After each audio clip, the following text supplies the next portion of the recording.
Hello everyone, welcome to a new chess video.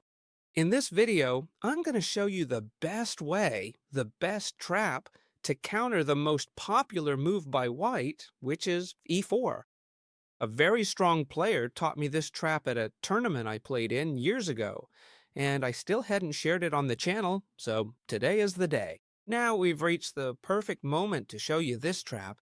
Let's start with e5. We're going to play the move, well, the most traditional response from black, which is to play the double king's pawn. The most traditional move here for white is knight to f3, attacking this point, and knight to f6, defending it in the same way. Here, in many games, white plays bishop to c4. We're entering the Italian opening.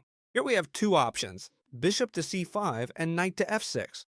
We're going to focus on knight to f6, which a lot of you are afraid of because of the fried liver attack or the Fregatello attack, but here I'm going to show you the many traps we have when they play the Fregatello attack against us. Notice that there are so many traps that it's very likely your opponent will fall into one of them. Here, the most popular move is d5, and I already showed you in a video from 3 or 4 days ago how to deal with this move, but today I'm going to show you the first trap, which is to capture the d4 pawn with our knight. And here, we're going to look at all the options white has. The first thing we need to look at is what happens if they capture this knight we just gave away. Well, in this case, we really don't need to worry too much. Why? Because we have the move d5, creating a fork protected by the queen, which lets us win back the piece. If they move the knight away, we take the bishop and end up a pawn ahead, the pawn we captured on e4. If they move the bishop instead, the same thing happens. We capture the knight and end up a pawn ahead. And if they capture this pawn, we haven't lost anything. Why? Because we have queen takes bishop, we're attacking this knight, and we have a really strong position. If they play the most logical move here, which is to bring out their other knight and attack our queen, we'll just move her back to our spot. And notice that here we have both bishops ready to come out, a pawn in the center, and we can castle on the next move. So we have a very strong position. Also, and this is really important, we're throwing our opponent off their game. They came in with their attack all set up, but we've completely unsettled them and brought them onto our turf, where we know all the tricks, and if they slip up even once, we're going to punish them. So stay sharp, because we're going to punish them no matter what, and we're going to win with this trap. Let's see what happens if, when they play the Fregatello attack against us and we take this pawn, like we've been saying so far, instead of capturing this knight, which we've already seen what happens, they make a move that seems even more logical, which is to capture this pawn here with the knight. Most likely, that's the first thing you thought white should do, right? Capture this pawn that's defended by the bishop. And on top of that, they'd be attacking both our queen and our rook, so they'd be forking us. If we move the queen, they'd take the rook. And if we move the rook, they'd take the queen. So they're forking us. Here, my response is going to be simple and very threatening at the same time. We'll place our queen here on h4, threatening checkmate right on f2. What happens if white is very inexperienced and takes the rook? Well, we would simply end the game with queen takes f2, checkmate. Most likely, white will notice this threat and want to counter or stop it, meaning they won't take the rook. But above all, keep in mind that if they take your rook, we deliver checkmate. Perfect. Here, most of you would play this move, g3. It seems like the best move to stop the checkmate, plus it drives the queen away. And if the queen moves, they could just capture our rook and that's it. But here we have a really spectacular move. Above all, remember the moves. If you have to replay the video, that's totally fine, but you need to remember the moves. Here, when they play g3 against us, we're going to sacrifice our knight right here. Why are we going to sacrifice our knight here? Well, you'll see. Here, we're creating multiple threats. First of all, what happens if white decides to take the rook, right? We can see that white takes the rook, and we could take the rook too, but we have a much better move that ends in checkmate. We would give this check here, and when they defend against the check, because the king can't move since the knight is covering it, when they defend, we would simply capture here, and after bishop c1 or bishop f1, queen takes f1, it would be checkmate. So this rook can't be captured because we would deliver checkmate. We also see that this knight here can't be captured either. Why? Because they would lose the rook and on top of that with check. If they came over here with the bishop, we would even get the knight back. So this knight here can't be taken either. So we've seen that you can't capture the knight with this pawn because first we'd give a check and then checkmate. You also can't capture this rook because we'd also deliver checkmate with queen to e4. And finally, we still need to go over what happens if they take us with this pawn here, which seems like the best move. Well, notice that here we're going to give this check again. Instead of taking this bishop, we're going to give the check first. And now notice that if they come over here, we'd take the rook with check. So they're going to try to save this rook by moving the king over here. And now they're defending the rook with their own queen. They've connected them, so they can defend each other. Notice that here we're going to give this check with the bishop on c5. They can't block here because we would just capture it, right? They have to go back with the king, and when they do, notice that they can hardly go anywhere because we're blocking all the diagonals. They have to come this way. Now we're going to take the rook. Notice that we're given check. The queen is behind, so we could take it. But what happens is they have to come here with the king. And here we bring in the knight, check, forcing the king to leave the defense of the queen, and we win the queen completely for free. And on top of that, we'd be threatening these two squares with deadly checkmate consequences. Let's go over the line again. e5, knight to f3, knight to c6, bishop to c4. We're going to play the two knights defense, the fried liver attack, and we'll take this pawn. And what happens if they take us here? We've seen that. We would play this move, and g3 loses no matter what. We've seen that it seemed like a good defense, but after knight takes g3, we're winning in every possible way. Let's see what happens if they play queen to f3, which is also a super common move in this trap, so to speak. Well, here, believe it or not, white is completely lost, and we're totally winning if white plays queen to f3 as well. Even though it might not look like it, here we're going to play the spectacular move knight to d4, attacking this queen here, which is the one defending the f2 square, and we're also attacking this square as well. And notice that this queen can't move anywhere. If it goes here, we deliver checkmate. Look, this queen can't do anything, absolutely nothing. Notice that if it came over here, we'd also be coming in here, we could trade queens, and after coming in here, we'd have multiple moves. Here, the only move that seems even remotely reasonable for white, and it's really not, is to sacrifice this knight, and after capturing it, try to bring the queen in through here. But notice that here they only have a single check. We're going to move the king aside, and white has absolutely nothing left. We're attacking, just like before, and white can't move. Notice that many of you might think, well, they can castle and still stop this trap. But here, notice that white is going to lose their queen. After we play our rook to f8, we attack the queen, and the only move is to take this pawn here. And here, we would bring this knight over here to f5, attacking the queen, which can't go anywhere at all. They could attack our queen, but we just move it to h3. And now, really, the only option they have is to give up the queen for the rook. That's the only choice they've got, because if you look, this queen can't go anywhere. Let's keep going and explain more traps, okay? But before we go on, leave me a big like and a nice comment. I love talking with you all, and besides, I'm giving you all of this for free, so you can use it in your own games and win a lot more matches, because you guys are the best.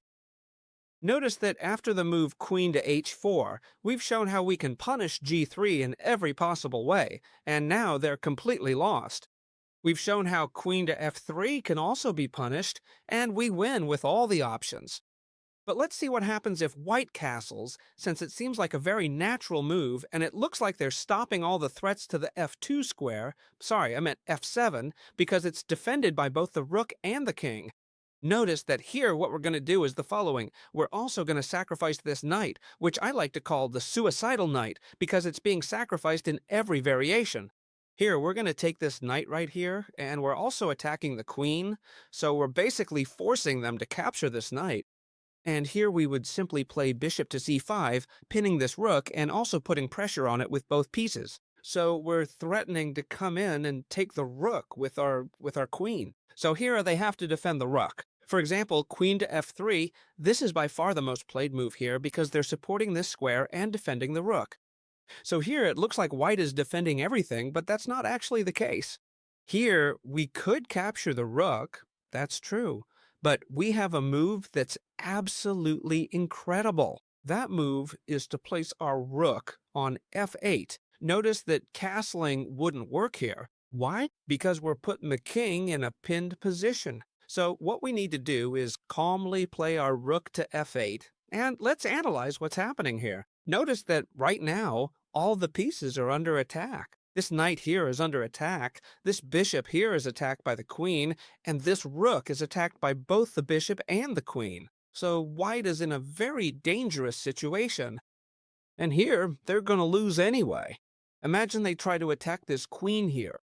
Well, what we could simply do here is start exchanging pieces and simplify the position so we end up with a winning position. For example, first I would take this rook with the bishop. Check. They have to capture this bishop. Now here we could simply continue with queen takes bishop, queen takes on c4, and we're attacking this knight which can't move because if it does, we would capture the queen with our rook. Notice that this knight is pinned and attacked by 3 pieces at once. So this knight is going to be lost no matter what. If they attack us with the queen or make any other move, we capture this knight. And notice now, whether they trade queens or not, it doesn't really matter. It makes no difference if they trade queens, but let's count again. And here we can see that we have a completely clean extra rook and also a pawn as well. In other words, the position is completely won. All right, so we've seen everything that happens if, after capturing the f4 pawn, they recapture with the knight, which we said, we end up winning in all those positions. Now let's see what happens if they capture with the bishop. First of all, let me tell you that 90% of the time they're going to capture with the knight. Why? Because here, they're not threatening anything at all. Basically, they're just threatening our king, we move out of the way, and when they take our knight, we take here and end up with the same material. So they're not going to end up with much of an advantage. That's why it's most likely they'll take with the knight. Still, we need to be ready in case they take with the bishop. So here, after these moves, if I ask what you would play as white, I think 100% of the chat would say queen to f3, check, because it's a move that brings another piece into the attack, it's targeting our weak king, but notice that here, it just looks like they're doing something to us, but they're actually not doing anything. Notice that the king can simply move back to e8, and here white can't. Yes, exactly, white can't do anything. Notice that they might try to play d3 to take advantage of this weak square. Fine. But here we're going to play d5, attacking this knight, which has to move no matter what. Let's see what happens if it retreats. For example, here, threatening checkmate, which we need to pay special attention to. And here what I'm going to tell you is that we need to play queen to f6. This sets a trap for our opponent. First of all, we're offering a queen trade, which would benefit us a lot, because after the exchange, look at the position we end up with. A position that's advantageous in space, advantageous in the center, and advantageous in pieces, because we have the pair of bishops in an open position. So if they trade queens with us, we should be very happy. But notice that we're giving away the d5 pawn. What happens if they take it? Well, here, they'd be falling into a spectacular trap. And you might ask me why.